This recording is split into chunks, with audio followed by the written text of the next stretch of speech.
Hey, ladies and gentlemen, this is your boy Marcus Norman from Gentleman Style Podcast, your host of the number one podcast coming to you live in America.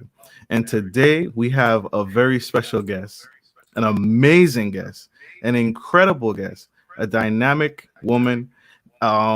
Please, she is Miss Linda Gartz. She is a six-time Emmy-honored Linda Gartz, a documentary producer, family woman, mother, and just an incredible spirited woman. Her documentaries and TV productions have been featured on ABC, NBC, CBS, PBS, and Investigation Discovery, syndicated nationwide. Her educational videos include Begin with Love, hosted by Oprah Winfrey, and Grandparenting, hosted by Maya Angelou. Ms. Gartz's articles and essays have been published in literary journals, online, and in local and national magazines and newspapers, including the Chicago Tribune. That is no small feat. Born in Chicago, she studied at both Northwestern University and the University of Munich, and has lived most of her adult life in Evanston, Illinois. Miss Linda Gartz, my special guest, here today to share with us this book, this powerful, impactful book. I could not put this book down. It was a complete showstopper for me, so much to the point where I had to get a copy when I heard about it. And we are going to discuss, just like the title says, a memoir of race, change, and fractured community in the 1960s Chicago Redline. And Miss Linda Gartz, my special guest, is here today to help us and to educate us. So let's welcome her with some hearts, some love, some likes, some hearts. Please welcome my special guest, Miss Linda Gartz. Hi, Marcus. Well, thank you so much for that beautiful introduction. I am so happy to be here. You are such a spirited person yourself. I think this is going to be a lot of fun. I'm really looking forward to talking with you about the book. Me too. Thank you for being with us here today and sharing and giving back to my community. Miss Linda, thank you. I honor you. Thank you. I appreciate you.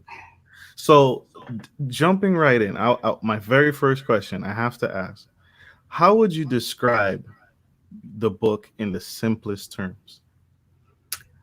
Well, if I were just to give like a one-sentence summary, this book is the story of my family's life on Chicago's West Side, that's interwoven with the history of redlining. And my family was there before, during, and after the racial changes that took place in Chicago, and not just Chicago, but communities throughout the country. But that's the simplest summary of my book, and it's got a lot more in it than that. But it's the history of my family interwoven with the history of redlining on the west side of Chicago. And redlining, I think my audience I've been getting inbox messages, conversations. How would you describe redlining in the simplest terms possible? Okay, again, in the simplest terms, and like anything, this can get more complex the more you delve into it. But in its simplest terms, redlining was a federal government policy that was in place from 1933 to 1968 that denied loans, especially home loans, to African Americans and other minorities simply because of the color of their skin. And because of that policy, which was in place, as I said, for 35 years, 1968 is when the Fair Housing Act was passed, right after, like weeks after Martin Luther King was murdered. It wasn't until 1968 that federal government policy was brought to an end. So that's the simplest terms. And we can talk more about that later when we look at some of the maps and so on. Absolutely. That's incredible, and that's powerful because, especially now in the Black Lives Movement, racism is kind of coming front and center. Mm-hmm. But even with you growing up, it was, everything you saw. What did you see as a young girl growing up? Tell us about you growing up in Chicago in the 1960s. And just your experiences with that. Sure. Well, Chicago was then and is now still a very segregated city. And quite frankly, as white people, we never had an opportunity to ever interact with African Americans. There were white neighborhoods and there were black neighborhoods. And quite frankly, the myth that was promulgated among many white people was that if blacks moved into your community, then the community would sink and go down, and then the white people would lose their property values. But where that came from is that whites would drive through, for example, African American neighborhoods, and they would see, dilapidated buildings and grass that wasn't taken care of, and so on. But what we didn't realize was that, number one, nobody there could get a home loan. So if your roof was sagging, you couldn't get a Black African American person could not get a home loan to be able to fix that. They were denied home loans. And if there were, the windows needed repairing, and there were many times there were very absentee landlords is what they were called, meaning they didn't live on the property. And I won't say most, but so many of these absentee landlords didn't care about their property. Also, in many African American neighborhoods, which were, segregated due to redlining, polluting industries were often placed in these neighborhoods. And this is happening still today. And with polluting industries, it makes the neighborhood look worse because things get dirty. It also contributes to health problems that African Americans have had. So when I was growing up in the city, there was a fear of African Americans among white people. They were afraid that if African Americans moved into their community, then their community would also, as one woman said, I quote this in the book, there were some protests on the south side of Chicago in the 1950s because an African American family had moved into a home on the south side of Chicago, in a place called South Deering. And whites were rioting and throwing bricks and attacking black passersby. And the news reports were there. And one news reporter, I think it was CBS, asked a woman, well, why don't you want African Americans in your neighborhood? And she said, and this is a quote, she said, every place they've come into, they've turned into a slum. So that was the attitude of whites. And so that was a big problem for African Americans because, of course, many African American families, just like white families, wanted their kids to be able to go to good schools. They wanted to be in safe neighborhoods. But the way it was set up in Chicago and many other northern cities, and this is after white African Americans started fleeing the South, and we can talk about that in a minute. But so the attitude was, we don't want African Americans in our neighborhood. But what happened in our neighborhood is in June of 1963, and by the way, 1963 was a very big year for the civil rights movement. In May of that year, I'm sure many of your listeners and you yourself have read about the Birmingham Children's March and how the Birmingham police turned fire hoses on those children and stick dogs on those children.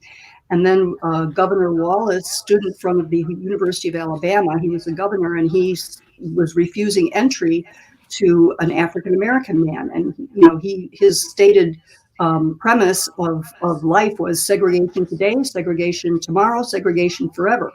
So the federal government, that was Kennedy at the time, John Kennedy was the president, and his brother Bobby Kennedy was the attorney general. They had to send federal troops in June of 1963 to force this governor to let this African American go to a public university that he had paid taxes for. So that was the backdrop. And then, Kennedy went on a screen that night and talked to the American people and gave an impassioned speech to please treat your African American neighbors as citizens. So that was a speech he gave. I think it was June 11th. And the next day, Medgar Evers, who worked with the NAACP, was murdered in his driveway in front of his children. So that was the backdrop. Everything on the news every night was about the civil rights movement and the confrontations and so on. And with that as the backdrop, 10 days after Kennedy gave his speech, the first African American moved onto our block. And I remember my mom was very upset. She didn't know what to expect because she didn't know any African Americans. But then later, and we'll talk about the diaries later, but she kept a diary, and she wrote in her diary a couple months later, she wrote, "I'm not at all unhappy." in this changing neighborhood. I really like my neighbors. So I thought that was a classic example of bringing people together to show humanity. That is a powerful example of showing each other humanity. Your parents in the book that you describe were they they didn't live together, and you go into detail about that. They owned a home. They own a beautiful home in Chicago, and they ran a business together, and they worked hard. Your mom was just so powerful, and you describe that, and you go into so much detail in this great book about everything that you were experiencing, and even before. This is your home in the slide, y'all. This is Miss Linda Gartz's home where she grew up in the South Side of Chicago that you're looking at. West Side, And West Side. West Side. Forgive me, West Side. Yeah, the South Side is really the more renowned African American part of the city. But this is the West Side.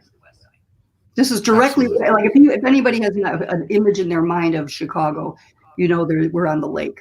If you go from downtown Chicago directly west from the heart of downtown, this is where I lived, 5 miles. So yeah, this was my home. Yeah, this was my beautiful home. You mentioned racism. How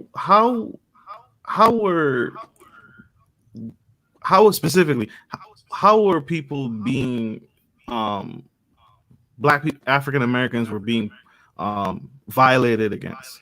Can you go into detail about that specifically? Well, sure. You touched on it with redlining, but can you touch on that specifically? Well, sure. I mean, basically, first of all, I'm sure many of your listeners and you know about the horrible Jim Crow laws in the South. And African Americans started fleeing the South en masse. There were lynchings.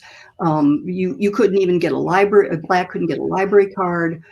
Sometimes if Blacks were successful, they were burned out because the whites were jealous. The South was just like an apartheid part of this country.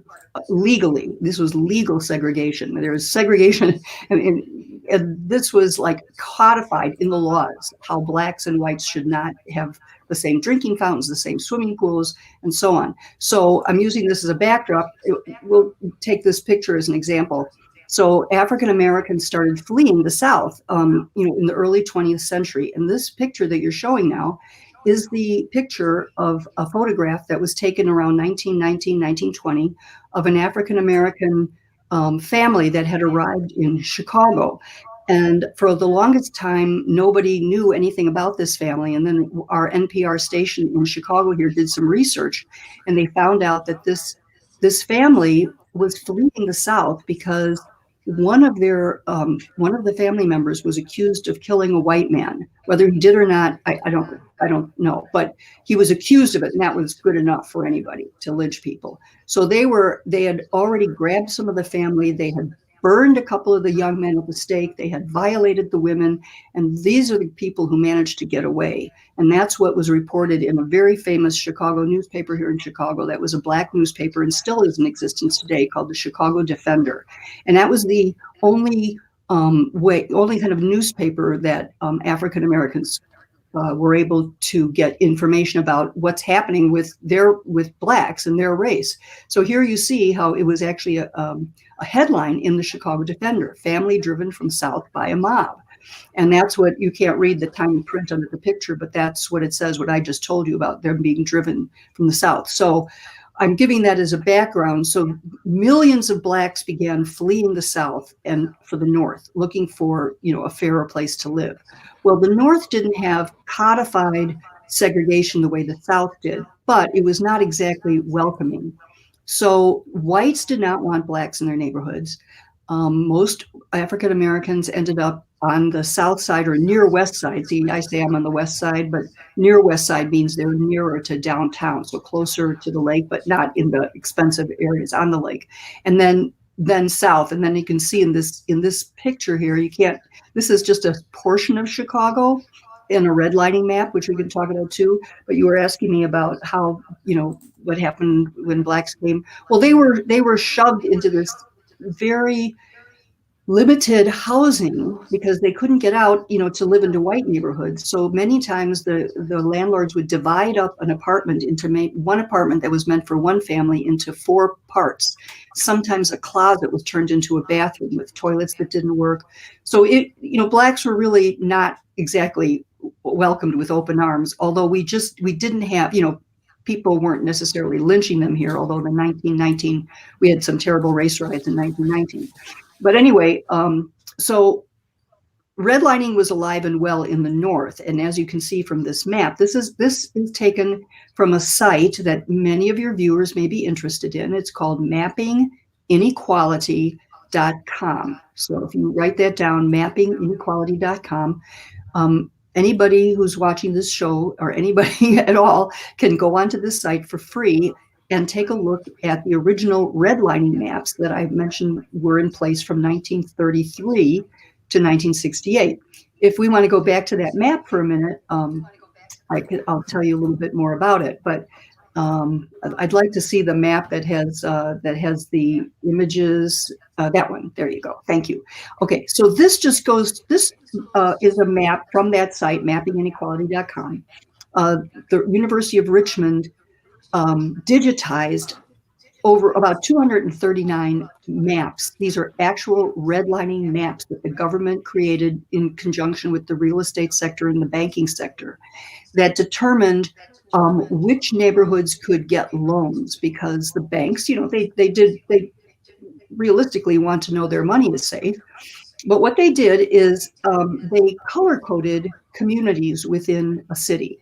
So again, I just want to look at this map of the United States because it shows how widespread this was, especially in the Midwest and Northeast.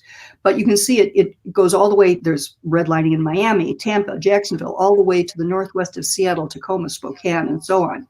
So this was not a uniquely Chicago phenomenon at all. This was a nationwide phenomenon. And the color codes meant this.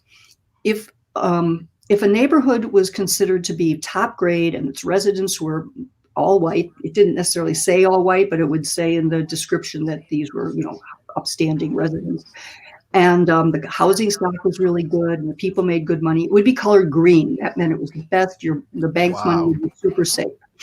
Then if it was considered to be, a still good stock, as they call it here, B, still desirable, then and you can be sure that was all white, then loans could be given. Now, C is definitely declining. And as you can see from this map, many of the cities have a lot of C. A lot of C, a lot of yellow. And then comes red, which was called hazardous. And that meant no loans were to be given. And typically, if one African American lived in a community, it didn't matter if he had a PhD or was a veteran, that community would be redlined, meaning they colored it red, and nobody in that community could get a home loan. Now, whites could leave. They could flee to the suburbs, which they did.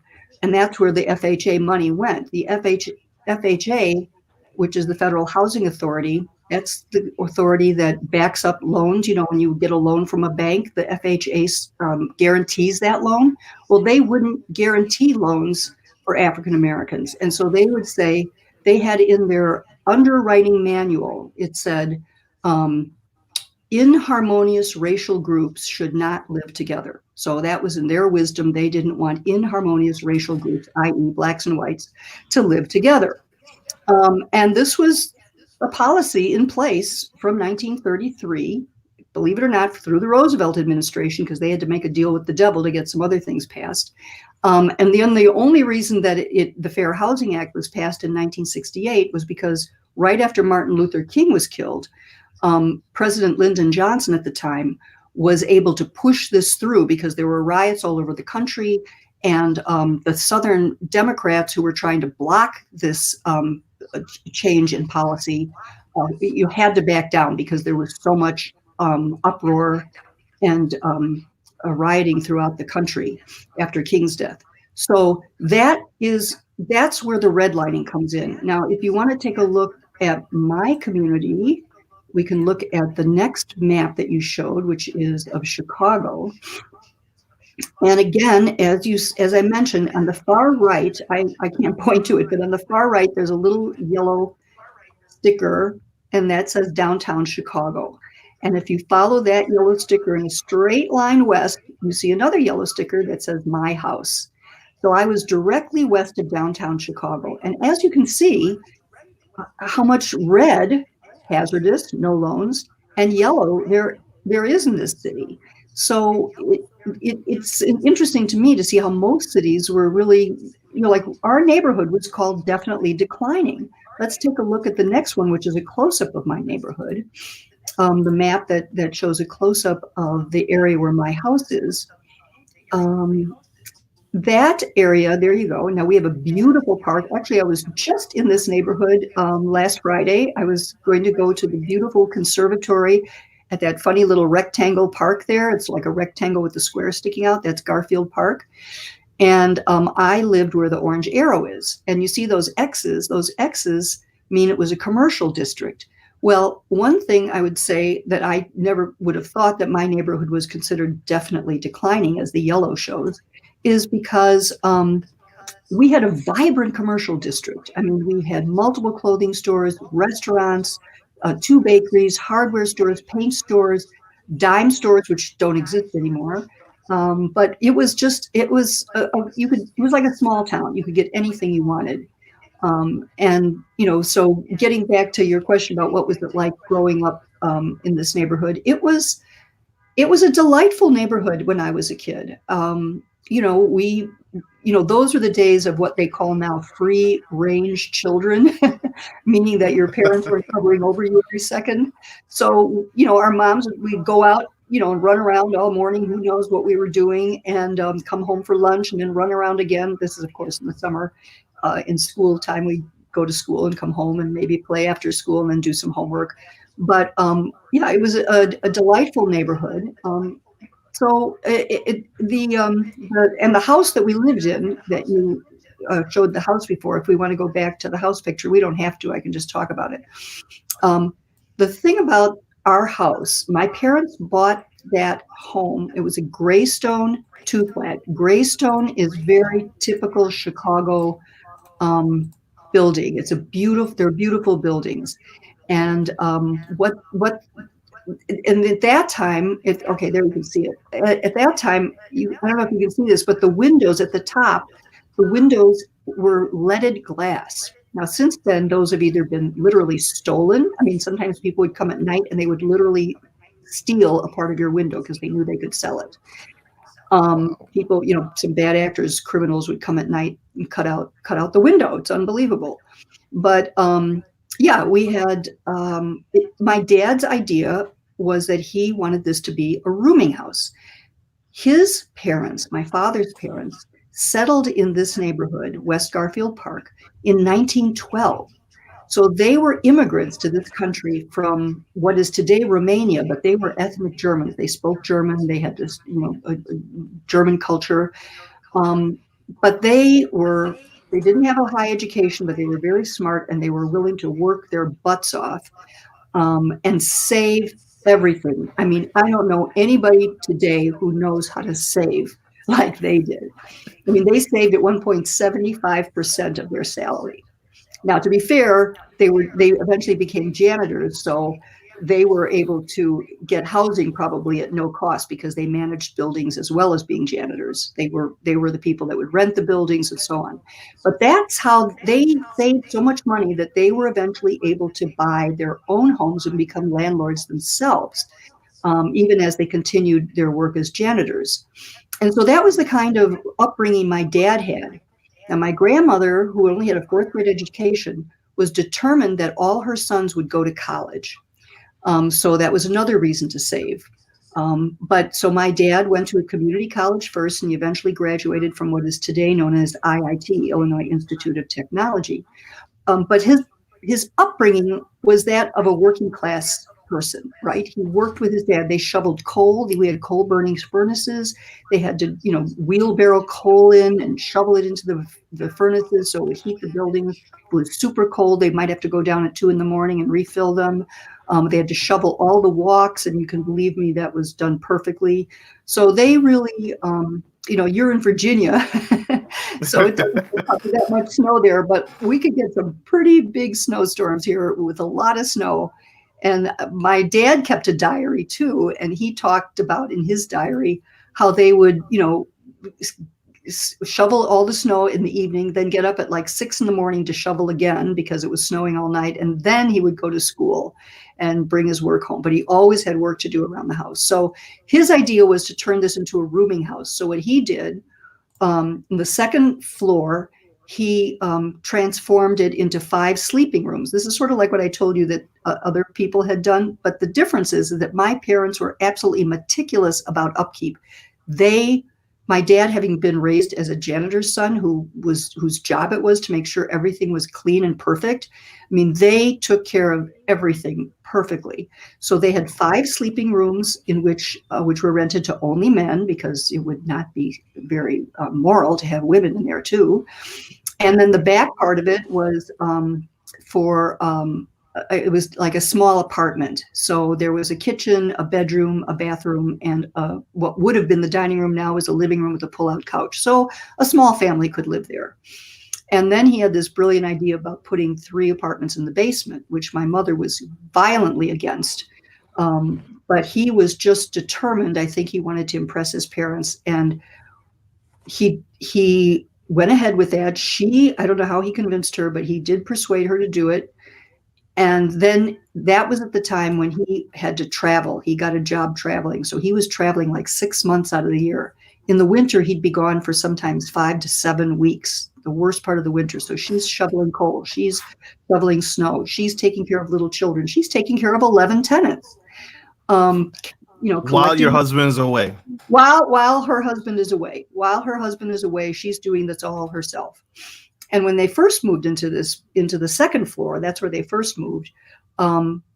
They just moved right in. The woman who was living there at the time, they didn't ask her to leave. They just moved in with her and the roomers that she was renting to. So they were living with these strange people in the same apartment. And then my dad would go on these trips with these guys in the apartment. It was unbelievable. My mother was pure as the driven snow, so there was no problem there. But nevertheless, just the thought, but it was a different era, to be fair. During the Depression, my mother's parents had to split up their apartment to try to make ends meet because her father was unemployed. But anyway, so I grew up in a rooming house. I mean, the roomers were all very nice. None of them ever tried anything with me. Here's stories of abuse. Nobody ever did anything bad to me, but they would come down every Saturday and pay the rent. But that was, so this was their main investment, as we talked about, But like I said, they being white and my grandparents being white were able to invest in property, but African Americans were not, because they were denied loans. And today, we know that African Americans have somewhere between 5 and 10% the wealth that whites do, because whites have built most of their wealth. I'm not talking salary, I'm talking wealth, by owning property. And then this is money that can be passed on to their children. It's money that can be used in an event like we're experiencing now, a pandemic. If you need a backup, you have some savings, you have investment because of the buildings you owned. Of course, who knows what's happening. People could also lose their homes during this horrible time. But anyway, that was our lives. And it was a very, everything seemed very nice and normal to me. When the first African Americans moved on the block in '63, immediately the white flight began. Within 2 months, 2/3 of the house had been turned over. Whites had left and African Americans moved in. Certainly within the year, by 1966, the neighborhood was entirely African American. And if you read, I don't have a picture of it in my book, but my graduating class from the local grade school had 5% African Americans. I think there were 4 blacks out of about 74 kids. The following year, 1963, after they had changed the school boundaries, that graduating class was about 57% African American. So that's how fast the neighborhood changed. But it was it, for us as kids, we just thought it was a great neighborhood. And my parents did, well, actually, I found the place we moved to because it was next door to my best friend.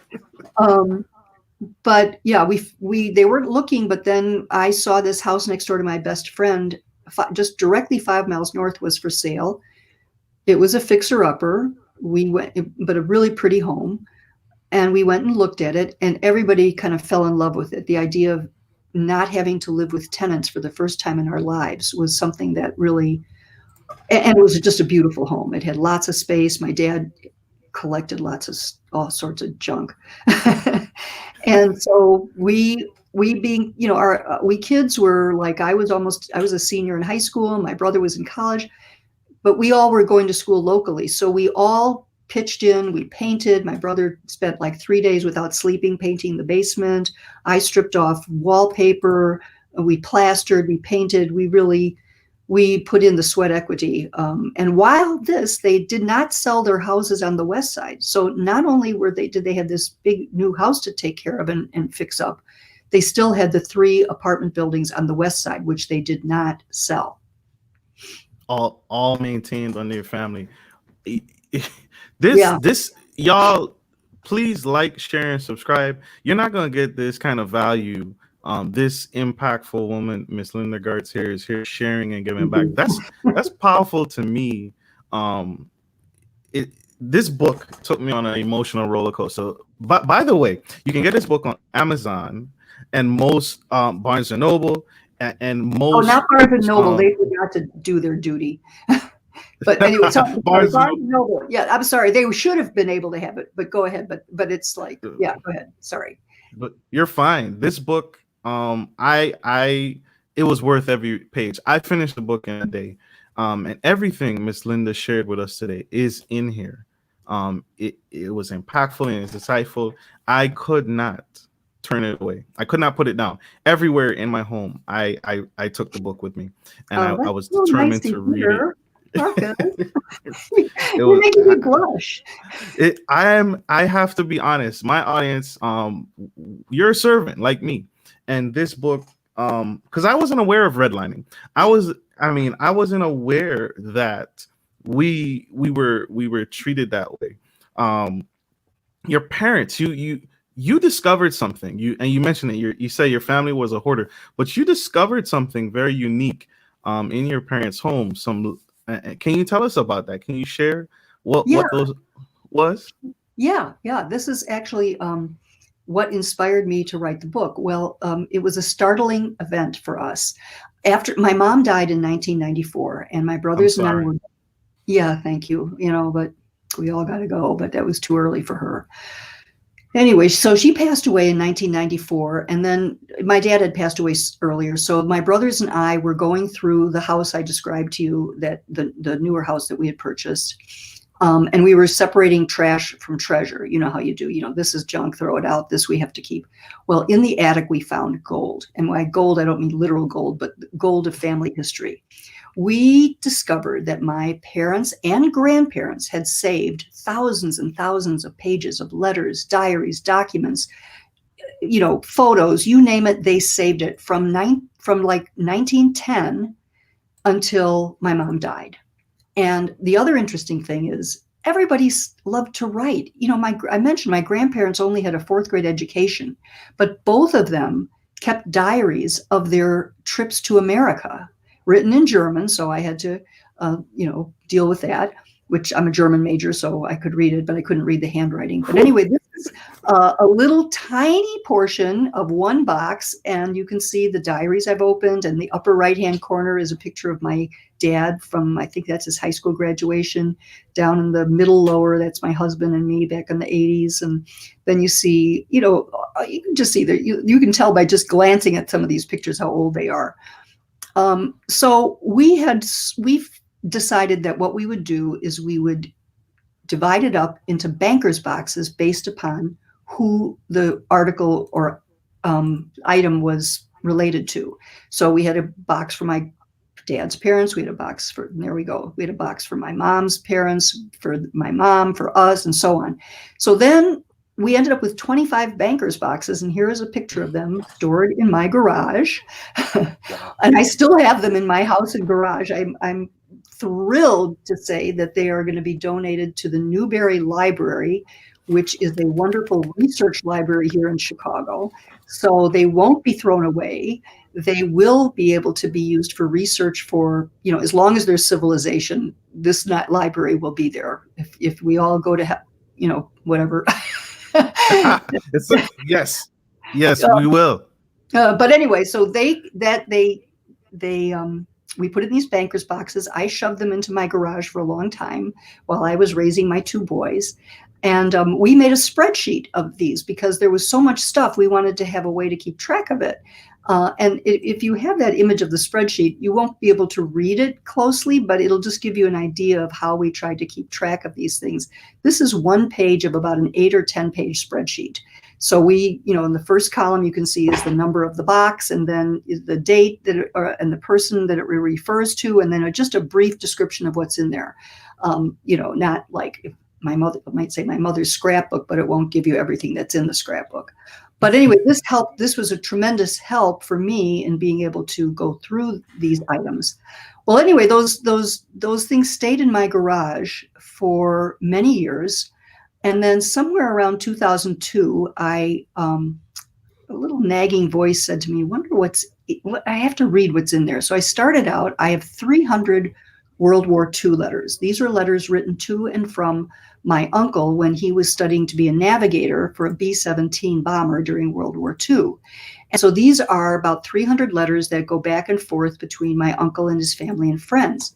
And I was hooked. I mean, those letters were so vivid, they just made me feel like I was whisked back to the 40s. So then I started, I was like hooked. Okay, I've got to read everything. So I started reading my mom's diaries, my dad's diaries. But the diary that really appealed to me the most, and it was so adorable, was my mother's diary of falling in love with my dad. And so here's just an image of her diary. She was very fastidious, and she writes the dates on the front of each diary. So this goes, as you see, November 20th, 1939 to October 20th, 1941. Well, in May of 1941, my mom went to a dance in downtown Chicago. This was typical 1940s. They'd have these big bands, and the girls and guys would show up and hoping to meet a partner, for the evening or maybe for life. Who knew? So my mom goes to this dance, and whom should she see there but Fred Gartz? Oh my God. She had met him once before, and they'd have a marvelous time, but he never called her for a date. So she thought, second chance. So she went up to him, and they started talking, and they danced the night away. There's a cute picture of them, which I'll get to that real quickly. Anyway, they danced the night away, and when she came home, I have this memorized by now. She tore open she tore open her diary and wrote, "He is definitely the man I want to marry. He's intelligent, funny, and we have no end of things to talk about." But my dad waited 3 months to ask her for a date. What? Yeah, I know. This gal had to be giving off such vibes, right? He was kind of shy. So he waited 3 months. August 15th, 1941, they went on their first date. And what they did is they first walked through Lincoln Park, which is a beautiful park that includes a zoo right on the lakefront. And then they walked to see a movie. Then they walked to a brewery to have a beer and a ham sandwich. And then they went back to the park. And when my mother got home that night, what she wrote, I can read it from my book because it's so cute. She says, let's see here. I have first day.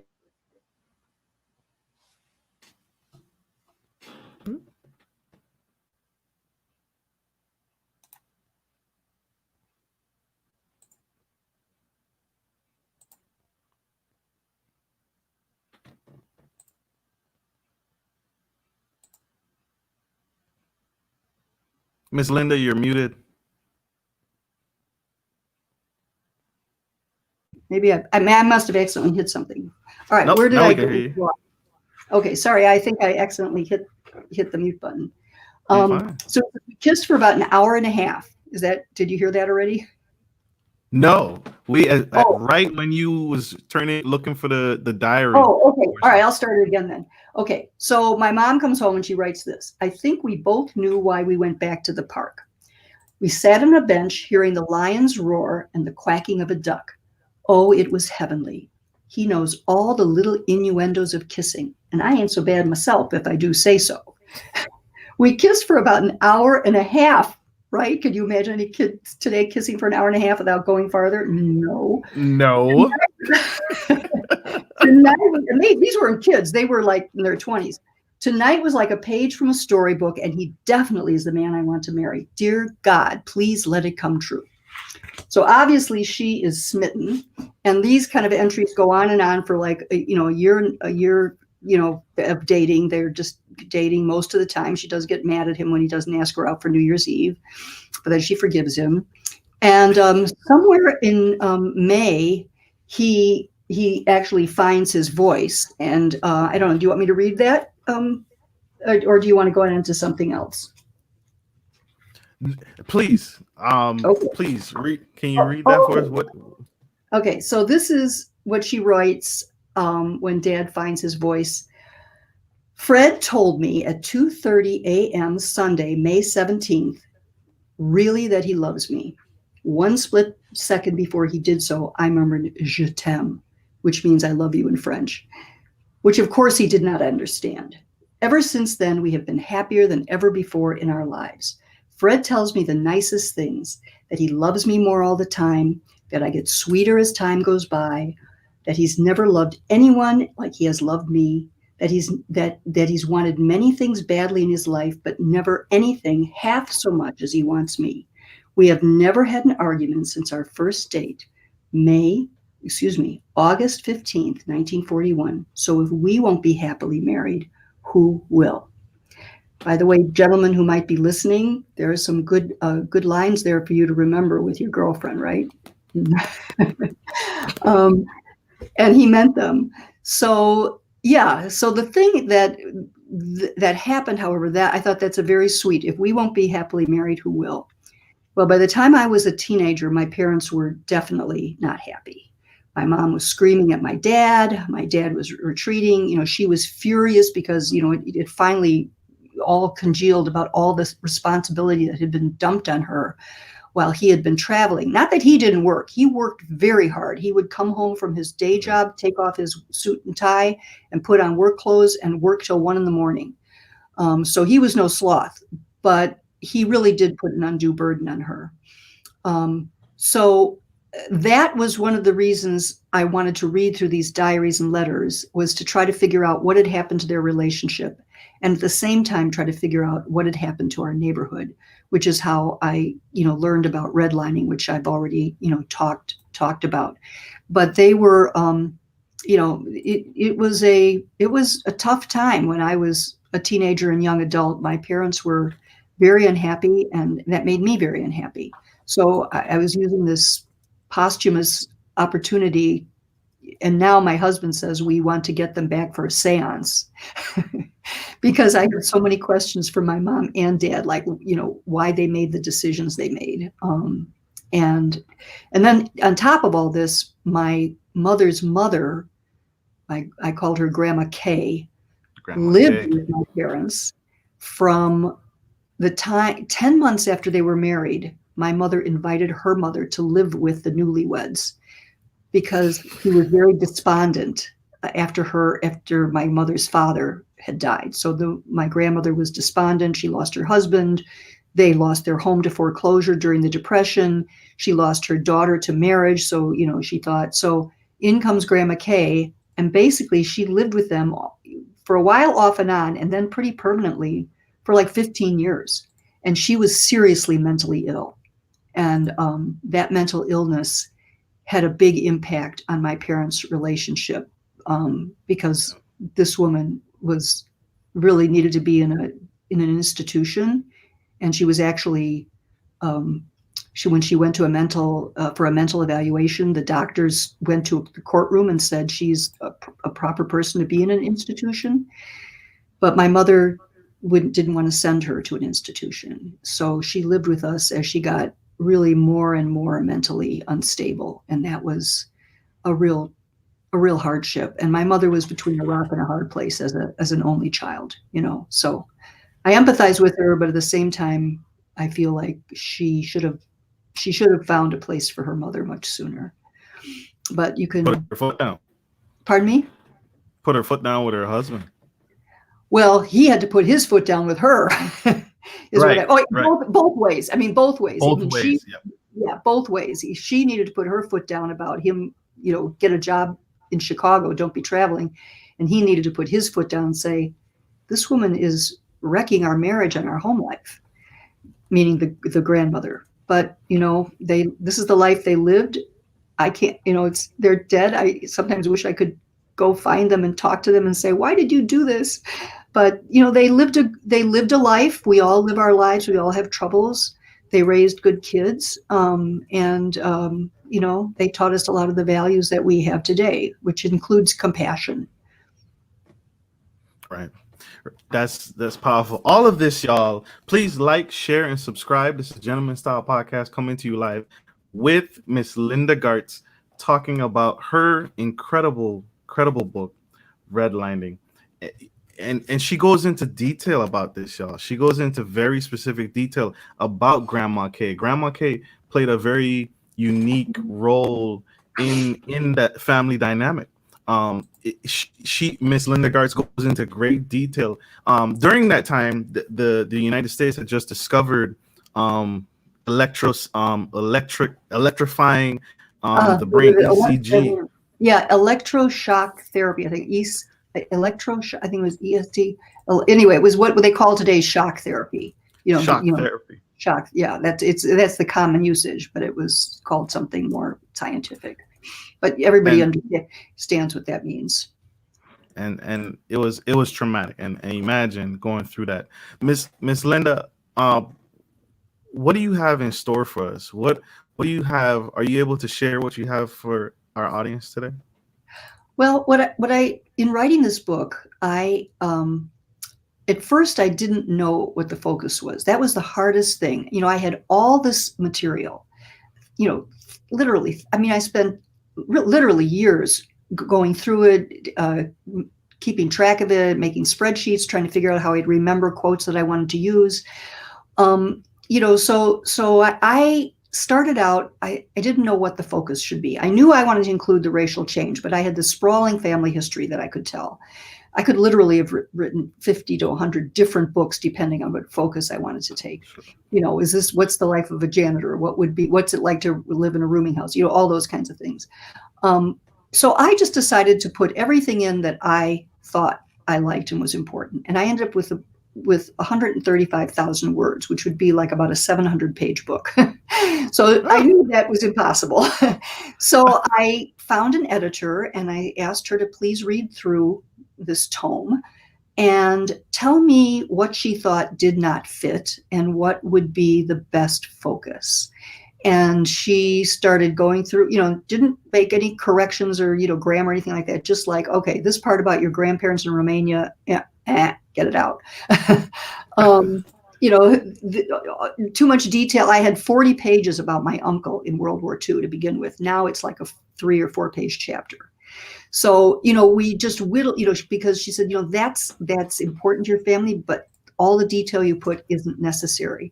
So that's how, and then, we both agreed, that the essence of this story was the racial change. And that's what I should build it around, but interweave it with the family, because you couldn't leave the family story out.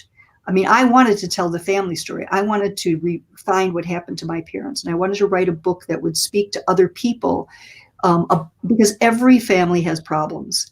And I think that people if they read this book, they can identify, even if they don't have the same problems, they can see issues in their own homes, in their own lives, in their own families that cause problems. And I, as I say, the first thing I would have done to my parents if I'd been older and wiser would have sent them to counseling.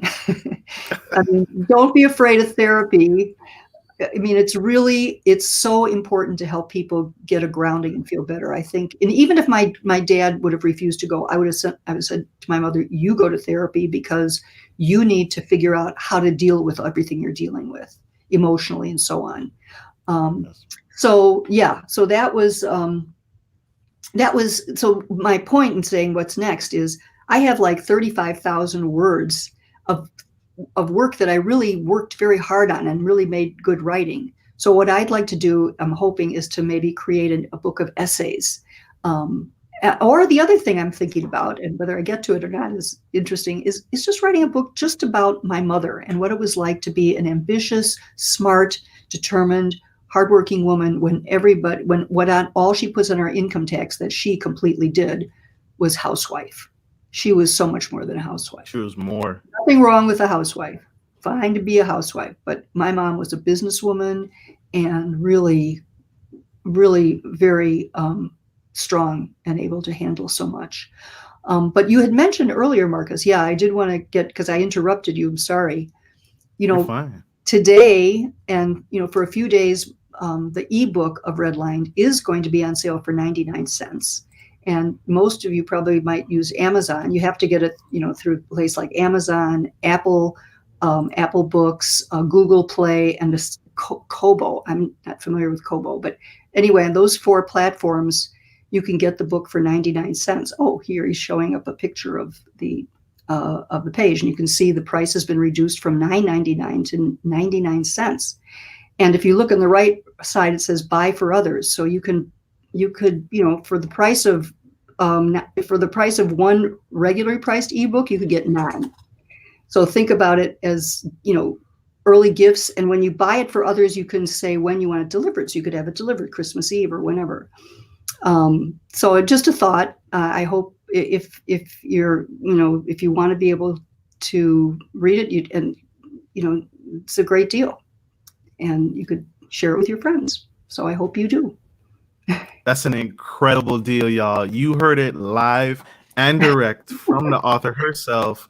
A special gift from her to you, and right on time for the holidays. Right on time for the holidays. You are so right on. 99 cents. It didn't matter to me. This book, I paid full price, and I don't feel any bit ashamed. I was so glad to read this. This was a absolute showstopper. I keep it everywhere. But for my audience, for Gentleman Style Podcast, you all get to hear this first. 99 cents on Amazon. Get the book. Buy the book, y'all. You won't regret it. It is an absolute must read. It is a perfect balance between memoir, history, education, lessons, all happening right here between our very own eyes. And Miss Linda Gartz has peeled back the onion for us and did the work and taken the time to really educate and stimulate us. Miss Linda, I know one of them, but what are your 3 favorite books you would recommend to audiences today? Goodness. Well, now, all right. This is a really tough one because I have so many books I like so much. I read, dozens of memoirs. To write this book, I had to learn how to really write. I was a TV writer, but that's totally different kind of writing. So I took a lot of writing classes and I read a ton of memoirs. Okay, memoir. What would be a good one to recommend? Let's see. Well, let's see. In memoir, there's so many great ones. There are a lot of good ones. There's The Glass Castle, which is about it makes my family look totally normal. The Glass Castle is about a very super dysfunctional parents, but it's fabulously written. I'm going to have to say more than one. I loved Wild by Cheryl Strayed, which is a woman who was trying to find herself after getting into drugs and having a lot of bad things happen to her. And so she decides to hike the Pacific Crest Trail in California by herself, having never done anything like that. And that's also a powerful book about resilience and strength and so on. Let's see. In terms of fiction, okay, another memoir. This is a very old memoir, but it's one of my favorites. It's written by Russell Baker. Russell Baker just died in the last 6 months or so. He was 96. He was born the same year as my uncle. He writes a book called Growing Up, and it's about growing up during the Depression, the Great Depression of the 1930s. And he was a brilliant writer for the New York Times. He was a columnist, and he used humor. So sometimes people called him a humorist. He was so much more. And if you read this book, you'll see why. Humor is throughout the book, but it is deep and meaningful, and you will be delighted with it. So those are some, and then let's see, what have I, oh, and of course I must mention Isabel Wilkerson's The Warmth of Other Suns. If you want to learn about the Great Migration that I mentioned, and African Americans coming from the South, which is a major part of our history that unfortunately is not taught in schools, like so much of Black history, get The Great Migration. It's a big book. Just be prepared to sit down with it for a while, or get it on audio tape and listen to it. You know, it's called The Warmth of Other Suns by Isabel Wilkerson. That's nonfiction. Fiction, it's hard for me to, I would almost have to look at my shelf. I'm trying to think of a fiction book. I liked, I read mostly nonfiction, but I like Ann Patchett. If any of you ever have heard of her, she wrote a wonderful book called Truth and Beauty. Well, that's nonfiction. She also wrote Bel Canto, and you know how it's going to end, but it's about a very fancy group of people somewhere in South America having a big party, and all of a sudden they're stormed by rebels who are holding them hostage. And it's the story of how the relationships develop between the hostage takers and the hostages. And actually, some people fall in love. So that's a really good book. So those are just a few. You can go on my website and find other things I said. Yeah. Absolutely. Go on Miss Linda Gartz's website. You can reach her at www.lindagartz.com. Miss Linda Gartz, I gotta ask, how do you, besides your book, besides the special promotion you did, how do you give back to your community? Well, we have an organization here in Evanston. Evanston is a diverse community. We, like, the high school is about 40% African American, and we're on the North Shore of Chicago, which is generally thought of as like a white enclave. But Evanston is one of the only places that is really diverse, and that's why I chose to live here.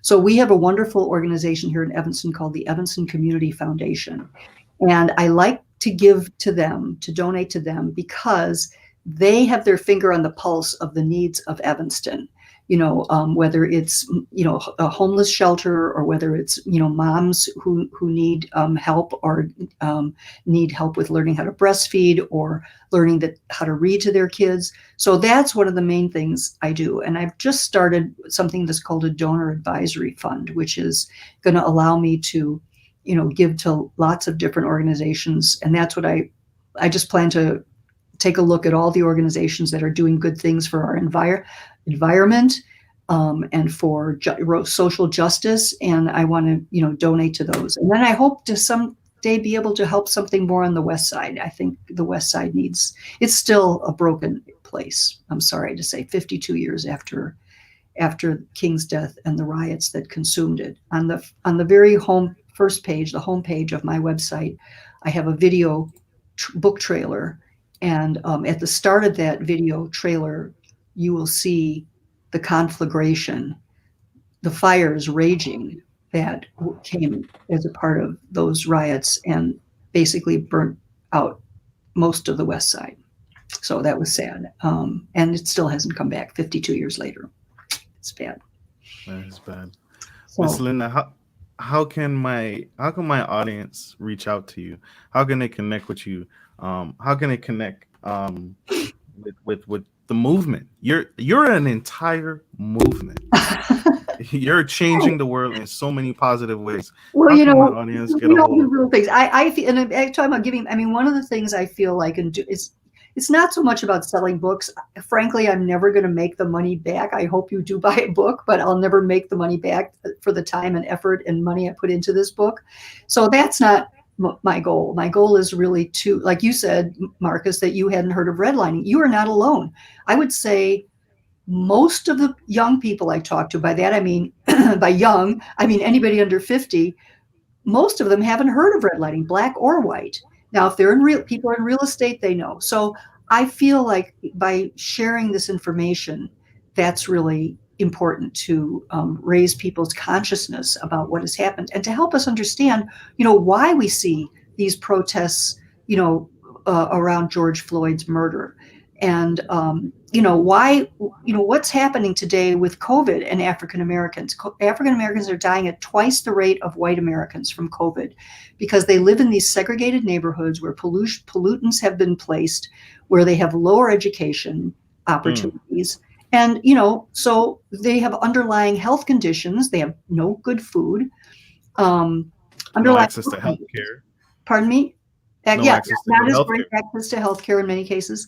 And then, so there are real world consequences today that are still lingering from the redlining that was supposedly ended in 1968. But these segregated neighborhoods today can all be traced back. Most of them can be traced back to redlining.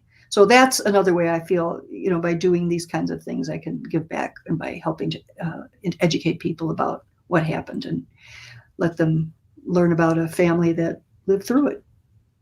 Absolutely. Y'all, there's a link at the bottom at Amazon. Please, support this movement. Support Miss Linda. Support me. I'm asking my audience today. You're not going to get a better deal anywhere else. 99 cents. This will not last long. I'm telling you guys, this will not last long.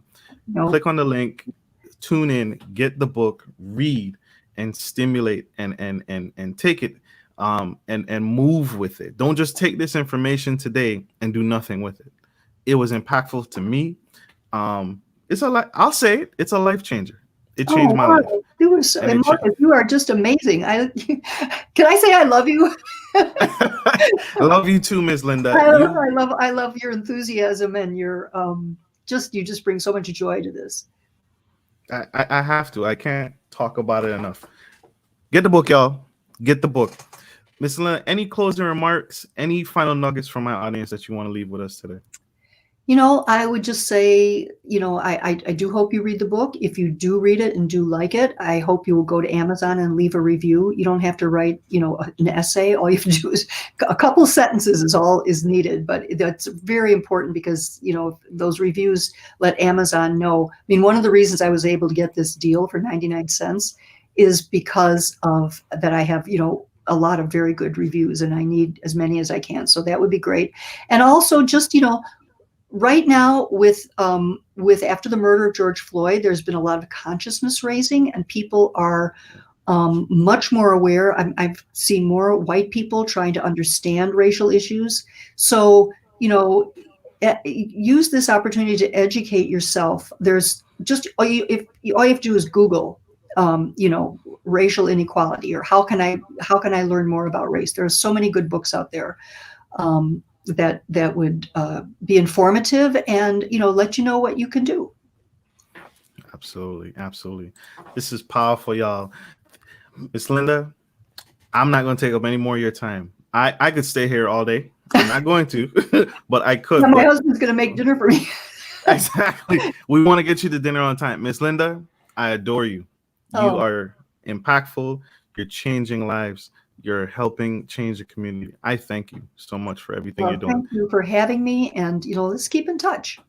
Absolutely, we will. So, like always, y'all, thank you all for subscribing. Thank you all for tuning in. This is Marcus Norman and Miss Linda Gartz signing off from Gentleman Style Podcast. And I hope this message was serving you all. Like always, take care of your friends, take care of your families, and take care of business. This is Marcus Norman and Miss Linda Gartz signing off. Thank you. Bye, everybody. Bye.